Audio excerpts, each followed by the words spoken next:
शादीशुदा लोगों के लिए बड़ी सीख वाली कहानी। पति ने पत्नी को किसी बात पर 3 थप्पड़ जड़ दिए। पत्नी ने इसके जवाब में अपना सैंडल पति की तरफ फेंका। सैंडल का एक सिरा पति के सिर पर छूता हुआ निकल गया। मामला रफा दफा भी हो जाता, लेकिन पति ने इसे अपनी तौहीन समझी। रिश्तेदार ने मामला और पेचीदा बना दिया। न सिर्फ पेचीदा बल्कि संगीन। सब रिश्तेदारों ने इसे खानदान की नाक कटना कहा। यह भी कहा कि पति को सैंडल मारने वाली औरत न वफादार होती है न पतिव्रता। इसे घर में रखना अपने शरीर में मियादी बुखार पालने रखे जैसा है। कुछ रिश्तेदारों ने यह भी पश्चाताप जाहिर किया कि ऐसी औरत का भ्रूण ही समाप्त कर देना चाहिए। बुरी बातें चक्रवृद्धि ब्याज की तरह बढ़ती है। सो दोनों तरफ खूब आरोप उछाले गए। ऐसा लगता था जैसे दोनों पक्षों के लोग आरोपों का वॉलीबॉल खेल रहे हैं। लड़के ने लड़की के बारे में और लड़की ने लड़के के बारे में कई असुविधाजनक बातें कही। मुकदमा दर्ज किया गया। पति ने पत्नी को चरित्रहीन कहा तो पत्नी ने दहेज उत्पीड़न का मामला दर्ज करवाया। 6 साल तक शादीशुदा जीवन बिताने और एक बच्ची के माता पिता होने के बाद आज दोनों में तलाक हो गया। पति पत्नी के हाथ में तलाक के कागजों का प्रति दी। दोनों चुप थे, दोनों शांत, दोनों निर्विकार। मुकदमा 2 साल तक चला था। 2 साल से पत्नी अलग रह रही थी और पति अलग। मुकदमे की सुनवाई पर दोनों को आना होता। दोनों एक दूसरे को देखते ही जल उठते। दोनों गुस्से में तपने लगते। दोनों में बदले की भावना का आवेश होता। दोनों की साथ रिश्तेदार होते, जिनकी हमदर्दी में जरा स्फोट पदार्थ भी छुपे होते। लेकिन कुछ महीने पहले जब पति पत्नी कोर्ट में दाखिल होते तो एक दूसरे को देखकर मुंह फेर लेते, जैसे जानबूझकर एक दूसरे की उपेक्षा कर रहे हो। वकील और रिश्तेदार दोनों के साथ होते। दोनों को अच्छा खासा सबक सिखाया जाता कि उन्हें क्या कहना है। दोनों वही करते। कई बार दोनों के वक्तव्य बदलने लगते तो फिर संभल जाते। अंत में वही हुआ जो सब चाहते थे, यानी कि तलाक। पहले रिश्तेदारों की फौज साथ होती थी, आज थोड़े से रिश्तेदार साथ थे। दोनों तरफ के रिश्तेदार खुश थे, वकील खुश थे, माता पिता भी खुश थे। तलाकशुदा पति पत्नी चुप थे और पति खामोश था। यह महज इत्तेफाक ही था कि दोनों पक्षों के रिश्तेदार एक टी स्टॉल पर बैठे, कोल्ड ड्रिंक्स लिया। यह भी महज इत्तेफाक ही था कि तलाकशुदा पति पत्नी एक ही मेज के आमने सामने जा बैठे। लकड़ी का एक बेंच और वो दोनों। कांग्रेचुलेशन, आप जो चाहते थे वही हुआ, स्त्री ने कहा। तुम्हें भी बधाई, तुमने भी तो तलाक देकर जीत हासिल की, पुरुष बोला। तलाक क्या जीत का प्रतीक होता है? स्त्री ने पूछा। तुम बताओ। पुरुष के पूछने पर स्त्री ने जवाब नहीं दिया। वो चुपचाप बैठी रही। फिर बोली, तुमने मुझे चरित्रहीन कहा था। अच्छा हुआ अब तुम्हारा चरित्रहीन स्त्री से पीछा छूटा। वो मेरी गलती थी, मुझे ऐसा नहीं कहना चाहिए था, पुरुष बोला। मैंने बहुत मानसिक तनाव झेला है। स्त्री की आवाज़ सपट थी, न दुख न गुस्सा। जानता हूँ, पुरुष इसी हथियार से स्त्री पर वार करता है, जो स्त्री के मन में और आत्मा को लहूलुहान कर देता है।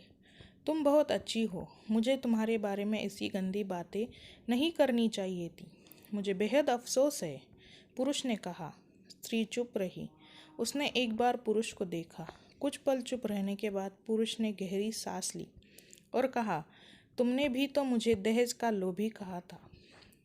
गलत कहा था, पुरुष की ओर देखती हुई स्त्री बोली। स्त्री कुछ देर चुप रही, फिर बोली, मैं कई और आरोप लगाती, लेकिन मैं नहीं।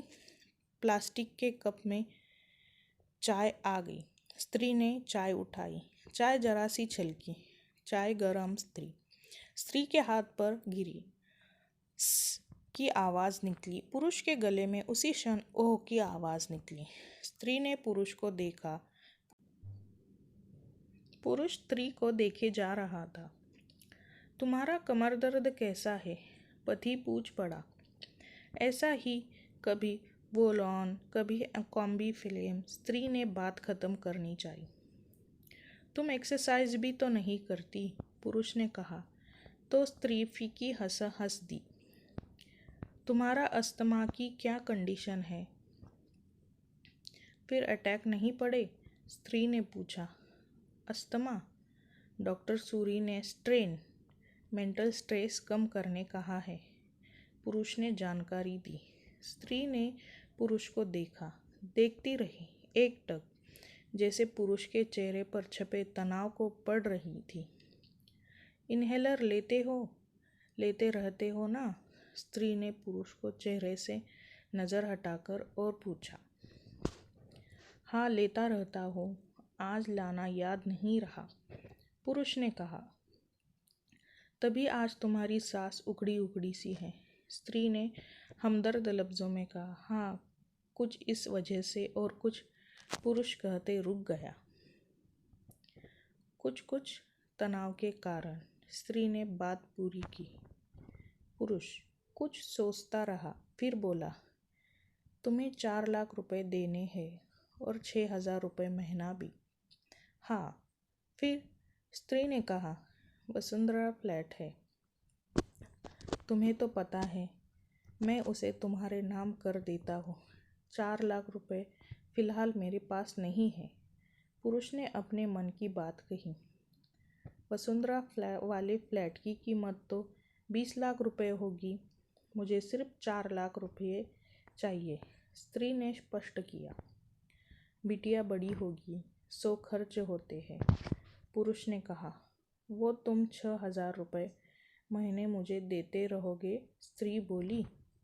हाँ, ज़रूर दूंगा, पुरुष ने उत्तर दिया। 4 लाख अगर तुम्हारे पास नहीं है तो मुझे मत देना, स्त्री ने कहा। उसके स्वर में पुराने संबंधों की गर्द थी। पुरुष उसका चेहरा देखता रहा। कितनी सहृदय और कितनी सुंदर लग रही थी। सामने बैठी स्त्री जो कभी उसकी पत्नी हुआ करती थी, स्त्री पुरुष को देख रही थी और सोच रही थी, कितना सरल स्वभाव का है ये पुरुष जो कभी उसका पति हुआ करता था। कितनी प्यार करता था। एक बार वह गंगा में स्नान कर रही थी, उसके हाथ में जंजीर छूट गई, फिर पागलों की तरह वह बचाने चला आया था। उसे खुद तैरना नहीं आता था, लाट साहब को और मुझे बचाने की कोशिश कर रहा था। कितना अच्छा है, मैं ही खोट निकालती रही। पुरुष एकटक स्त्री को देख रहा था और सोच रहा था, कितना ध्यान रखती थी। स्टीम के लिए पानी उबालकर जग में डाल देती, उसके लिए हमेशा इनहेलर खरीद कर लाती। सेरेटाइड एक्यूलेहलर बहुत महंगा था। हर महीने कंजूसी करती, पैसे बचाती और एक्यूलेहलर खरीदी लाती। दूसरों की बीमारी की कौन परवाह करता है, यह करती थी परवाह, कभी जाहिर भी नहीं होने देती थी। कितनी संवेदना थी इसमें। मैं अपनी मर्दानगी के नशे में रहा। काश जो मैंने इसके जज्बे को समझ पाता। दोनों चुप थे, बेहद चुप, दुनिया भर की आवाज़ों से मुक्त होकर खामोश। दोनों भीगी आंखों से एक दूसरे को देख रहे। मुझे एक बात कहनी है, पुरुष की आवाज़ में झिझक थी। कहो, स्त्री ने सजल आंखों से उसे देखा। डरता हूँ, पुरुष ने कहा। डरो मत, हो सकता है तुम्हारी बात मेरे मन की बात हो, स्त्री ने कहा। तुम बहुत याद आती रही, पुरुष बोला। तुम भी, स्त्री ने कहा। मैं तुम्हें अब भी प्रेम करता हूँ, पुरुष बोला। मैं भी, स्त्री ने कहा। दोनों की आंखें कुछ ज़्यादा ही सजल हो गई थी। दोनों की आवाज़ जज्बाती और चेहरे मासूम। क्या हम दोनों जीवन को नए मोड़ दे नहीं सकते, पुरुष ने पूछा। कौन सा मोड़, स्त्री ने सवाल किया। हम फिर से साथ साथ रहने लगे, एक साथ, पति पत्नी बनकर, बहुत अच्छे दोस्त बनकर, पुरुष ने प्रति उत्तर में कहा। ये पेपर, स्त्री ने कहा, फाड़ देते हैं। पुरुष ने ये कहते हुए अपने हाथ से तलाक के कागजात फाड़ दिए। फिर स्त्री ने भी वही किया। दोनों उठ खड़े हुए, एक दूसरे के हाथ में हाथ डाले कर मुस्कुराए। दोनों पक्षों के रिश्तेदार हैरान परेशान थे। दोनों पति पत्नी हाथ में हाथ डाले घर की तरफ बढ़ चले। घर जो सिर्फ और सिर्फ पति पत्नी का था। दोस्त, पति पत्नी में प्यार और तकरार एक ही सिक्के के दो पहलू हैं। और अंत में सिर्फ यही कहूँगी कि ज़रा सी बात पर कोई ऐसा फैसला ना ले जो कि आपको ज़िंदगी भर अफसोस करने पे मजबूर कर दे। दोस्तों, कहानी पसंद आई हो तो वीडियो को लाइक शेयर करें और चैनल को सब्सक्राइब करें। कहानी कैसी लगी कमेंट में ज़रूर बताएं और मेरे चैनल को सपोर्ट करें। वीडियो को पूरा देखने के लिए आपका शुक्रिया। Thank you.